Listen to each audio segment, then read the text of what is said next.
দেবীগঞ্জের সন্তান হিসেবে এই লজ্জা আমি কোথায় রাখবো? আমার দেবীগঞ্জে কি সেই যুবক তরুণ যারা জুলাই গণঅভ্যুত্থানে রক্ত দিয়েছিল, যারা আন্দোলন করেছিল, যারা সংগ্রাম করেছিল, তারা কি ঘুমিয়ে পড়েছে?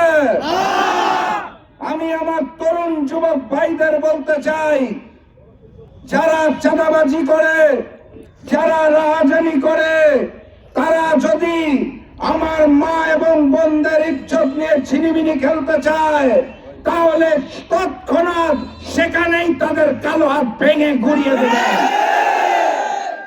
মামলা যদি হয় বলবেন রাশেদ প্রধান হুকুম দিয়েছিল, তার নামে মামলা করে।